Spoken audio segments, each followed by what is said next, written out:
Chapter 4. The Baudelaire orphans copied the puttanesca recipe from the cookbook onto a piece of scrap paper, and Justice Strauss was kind enough to escort them to the market to buy the necessary ingredients. Count Olaf had not left them very much money, but the children were able to buy everything they needed. From a street vendor, they purchased olives after tasting several varieties and choosing their favorites. At a pasta store, they selected interestingly shaped noodles and asked the woman running the store the proper amount for 13 people. The 10 people Count Olaf mentioned, and the 3 of them.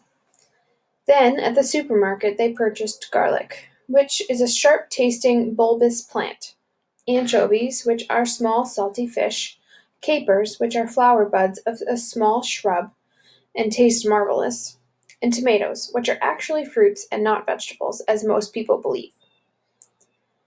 They thought it would be proper to serve dessert, and bought several envelopes of pudding mix. Perhaps the orphans thought, if they made a delicious meal, Count Olaf might be a bit kinder to them. "Thank you so much for helping us out today," Violet said, as she and her siblings walked home with Justice Strauss. "I don't know what we would have done without you."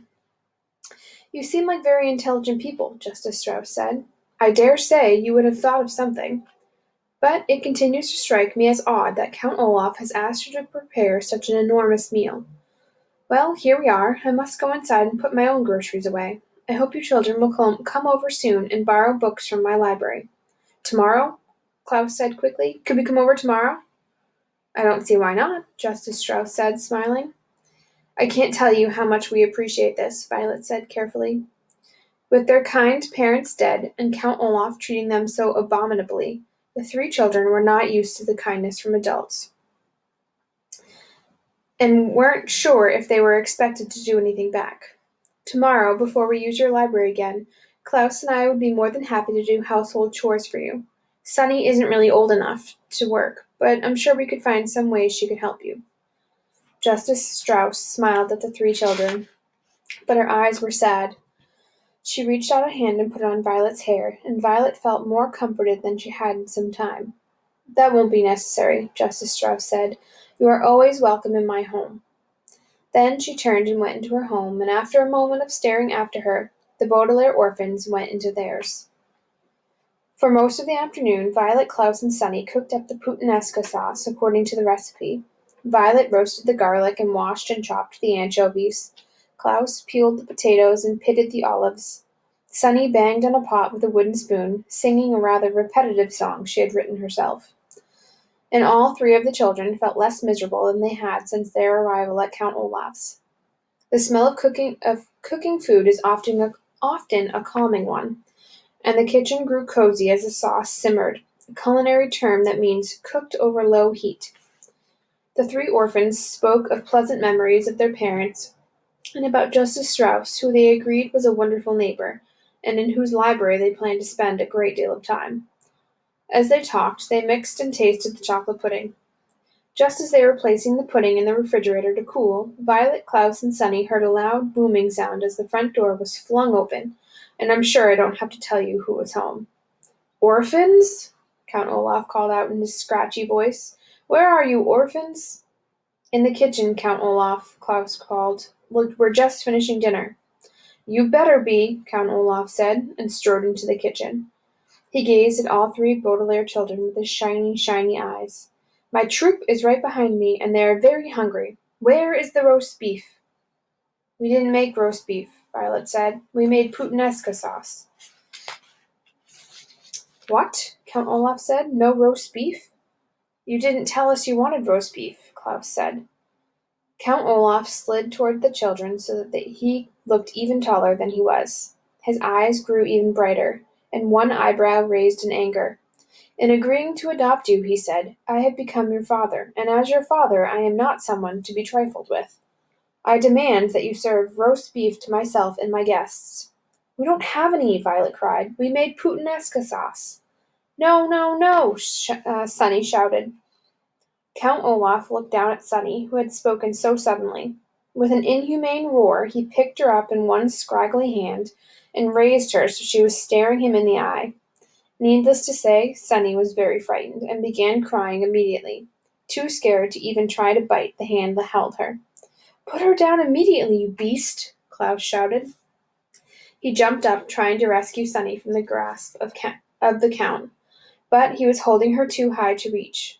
Count Olaf looked down at Klaus and smiled a terrible toothy grin, raising the wailing Sunny up even higher in the air. He seemed about to drop her to the floor when a large burst of laughter came from the next room. "Olaf, where's Olaf?" voices called out.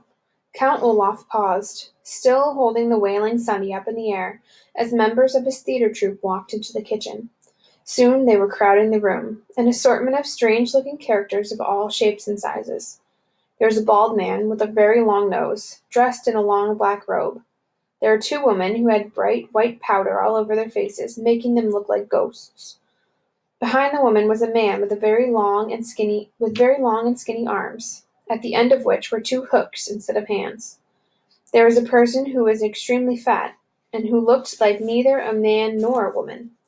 And behind this person, standing in the doorway, were an assortment of people the children could not see, but who promised to be just as frightening. "Here you are, Olaf," said one of the white-faced women. "What in the world are you doing?" "I'm just disciplining these orphans," Count Olaf said. "I asked them to make dinner, and all they have is made some disgusting sauce." "You can't go easy on children," the man with the hook hand said. "They must be taught to obey their elders." The tall, bald man peered at the youngsters. "Are these," he said to Count Olaf, "those wealthy children you were telling me about?" "Yes," Count Olaf said. "They are so awful I can scarcely stand to touch them." With that, he lowered Sunny, who was still wailing, to the floor. Violet and Klaus breathed a sigh of relief that he had not dropped her from that great height. "I don't blame you," said someone in the doorway.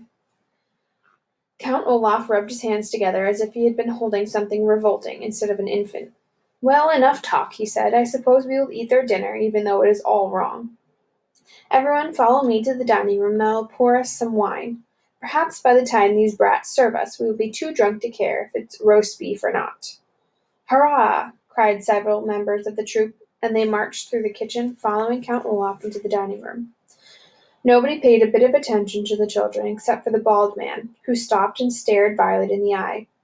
"You're a pretty one," he said, taking her face in his rough hands. "If I were you, I would try not to anger Count Olaf, or he might wreck that pretty little face of yours." Violet shuddered, and the bald man gave her a high-pitched giggle and left the room. The Baudelaire children, alone in the kitchen, found themselves breathing heavily, as if they had just run a long distance. Sunny continued to wail, and Klaus found that his eyes were wet with tears as well. Only Violet didn't cry, but merely trembled with fear and revulsion, a word which here means an unpleasant mixture of horror and disgust. For several moments none of them could speak. "This is terrible, terrible," Klaus said finally. "Violet, what can we do?" "I don't know," she said. "I'm afraid." "Me too," Klaus said. "Hux," Sunny said, as she stopped crying. "Let's have some dinner," someone shouted from the dining room, and the theater troupe began pounding on the table in strict rhythm, which is an exceedingly rude thing to do. "We'd better serve the puttanesca," Klaus said, "or who knows what Count Olaf will do to us." Violet thought of what the bald man had said about wrecking her face, and nodded. The two of them looked up at the pot of bubbling sauce, which had seemed so cozy while they were making it. Now it looked like a vat of blood. Then, leaving Sunny behind in the kitchen, they walked into the dining room, Klaus carrying a bowl of interestingly shaped noodles, and Violet carrying the pot of puttanesca sauce, and a large ladle in which to serve it. The theater troupe was talking and cackling and drinking again and again from their wine cups, and paying no attention to the Baudelaire orphans as they circled the table serving everyone dinner. Violet's right hand ached from holding the heavy ladle. She thought of switching to her left hand, but because she was right-handed, she was afraid she might spill the sauce with her left hand, which would enrage Count Olaf again. She stared miserably at Olaf's plate of food and found herself wishing she had bought poison at the market and put it in the puttanesca sauce. Finally, they were through serving, and Klaus and Violet slipped back into the kitchen. They listened to the wild, rough laughter of Count Olaf and his theater troupe, and they picked at their own portions of food, too miserable to eat. Before long, Olaf's friends were pounding on the table in strict rhythm again, and the orphans went out to the dining room to clear the table, and then again to serve the chocolate pudding. By now it was obvious that Count Olaf and his associates had drunk a great deal of wine, and they slouched at the table and spoke much less. Finally they roused themselves and trooped back through the kitchen, scarcely glancing at the children on their way out of the house. Count Olaf looked around the room, which was filled with dirty dishes. "Because you haven't cleaned up yet," he said to the orphans, "I suppose you can be excused from attending tonight's performance. But after cleaning up, you are to go straight to your beds." Klaus had been glaring at the floor, trying not to hide how upset he was. But at this he could not remain silent. "You mean our bed?" he shouted. "You have only provided us with one bed." Members of the theater troupe stopped in their tracks at this outburst, and glanced from Klaus to Count Olaf to see what would happen next. Count Olaf raised his one eyebrow, and his eyes shone bright, but he spoke calmly. "If you would like another bed," he said, "tomorrow you may go into town and purchase one." "You know perfectly well we haven't any money," Klaus said. "Of course you do," Count Olaf said, and his voice began to get a little louder. "You are the inheritors of an enormous fortune." "That money," Klaus said, remembering what Mr. Poe said, "is not to be used until Violet is of age." Count Olaf's face grew very red. For a moment he said nothing. Then, in one sudden movement, he reached down and struck Klaus across the face. Klaus fell to the floor, his face inches from the eye tattoo on Olaf's ankle.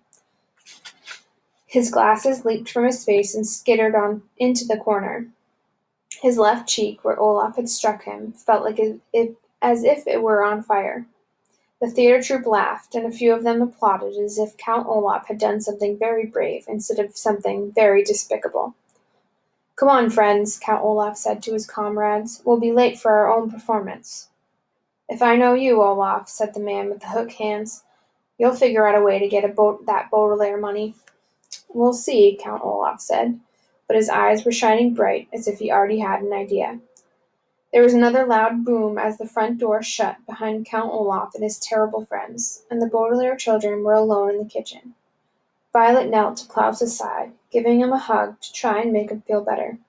Sonny crawled over to his glasses, picked them up, and brought them to him. Klaus began to sob, not much from the pain, but from the rage at the terrible situation they were in. Violet and Sonny cried with them, and they continued weeping as they washed the dishes, and as they blew out the candles in the dining room, and as they changed out of their clothes and lay down to go to sleep. Klaus in the bed, Violet on the floor, Sonny on her little cushion of curtains. The moonlight shone through the window, and if anyone had looked into the Baudelaire orphan's bedroom, they would have seen 3 children crying quietly all night long.